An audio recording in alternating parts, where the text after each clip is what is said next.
শহীদ জিয়া রহমানের নাম এ দেশের থেকে পৃথিবীর যতদিন থাকবে শহীদ জিয়া রহমানের নাম থাকবে।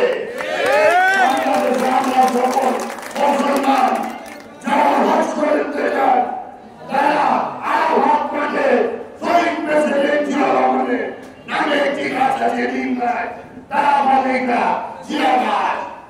তাই আপনি বাংলাদেশের থেকে শহীদ বিমান জিয়া আন্তর্জাতিক বিমান বন্দর উঠে দিয়েছে। আপনি সেই শিশু পাল উঠে দিয়েছেন জিয়া রহমানের নাম, আপনি এত বাড়ান কেন? তাই জাতীয় বন্ধুগণ শহীদ জিয়া রহমান মারা যাওয়ার পর বাংলাদেশে কোন পত্রিকায় বলতে পারেনি যে শহীদ জিয়া রহমান কোটি কোটি টাকা রেখে গিয়েছিল, তার ফ্যামিলির জন্য হাজার হাজার করোড় জমি রেখে গিয়েছিল। তাই তারা শহীদ জিয়া রহমানকে দৌড়ায়। শহীদ জিয়া রহমান একজন সকল রাষ্ট্রপ্রধান ছিলেন না খালি, শহীদ জিয়া রহমান একজন সত্যিকার মুসলমান ছিলেন। তাই জাতীয় বন্ধুগণ আজকে আমরা এই শহীদ প্রেসিডেন্ট জিয়া রহমানের জন্মবার্ষিকীতে একটি কথা ঘোষণা করতে চাই যে আমরা সকলে জিয়া রহমান হয়ে এদেশের জনগণের পাশে দাঁড়াবো, এদেশের মানুষের সুখ থেকে তার পাশে থাকবো। বিগত আমলে কোথাও কোনো জায়গায় এই ধরনের কর্মসূচি পালন করতে পারি।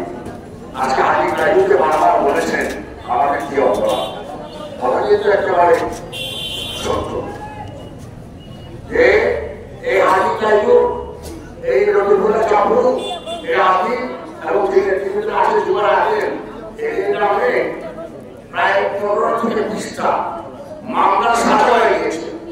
দেখেন এই যে রক্ত পিপাসু শেখ হাসিনা বলে তিনি একজন রাজনৈতিক দলের নেত্রী, তিনি আমাদেরকে পর্যন্ত এই জায়গা থেকে রেহাই দেননি। আমাদেরকে শুধু মামলা দিয়ে ছেড়ে দেন নাই, আমাদেরকে শুধু বাড়ি ছাড়া করেন নাই, আমাদেরকে কিন্তু পরিবারকে বিচ্ছিন্ন করেন নাই। প্রতিটি মামলা তিনি অবতরণ করে রেখেছিলেন এবং সাজা দিয়েছিলেন। সেই সাজা ভোগ করে আমরা কিন্তু আজকে এই আপনাদের মাঝে এসেছি। আমরা শুনে আশ্চর্য হবেন যে আমরা কখনোই আপোষ করিনি। এই রক্ত পিপাসু শেখ হাসিনা ওয়াজিদের সহদর সহচর অনেক নেতৃবৃন্দ তাদের ছিলেন, তারা আমাদেরকে আপোষ করার জন্য করেছিলেন, কিন্তু আমরা কিন্তু মাথার বদলে কারণ আমরা শহীদ রাষ্ট্রপতি জিয়া রহমানের একজন আদর্শের তৈরি, কারণ আমরা এখন খালেদা জিয়া একজন আদর্শের তৈরি।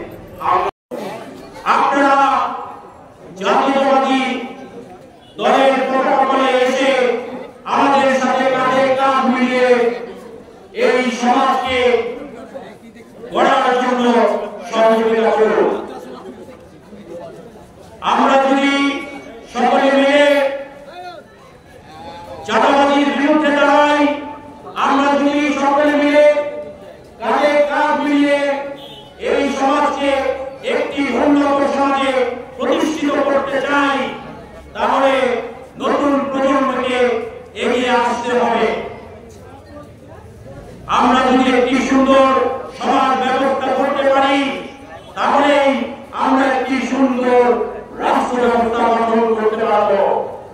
আর এই রাষ্ট্র ব্যবস্থা, সুন্দর রাষ্ট্র ব্যবস্থা গঠনের লক্ষ্যে আগামী নির্বাচনে যদি আপনারা বাংলাদেশ জাতীয়তাবাদী দলকে যদি নির্বাচিত করতে পারেন, তাহলে আমি ইনশাআল্লাহ শেখ হাসিনা সরকার যাদের উপর ভর করে ক্ষমতায় এসেছিলেন, আজকে আমরা তারাই তাণ্ডব শুরু করেছে।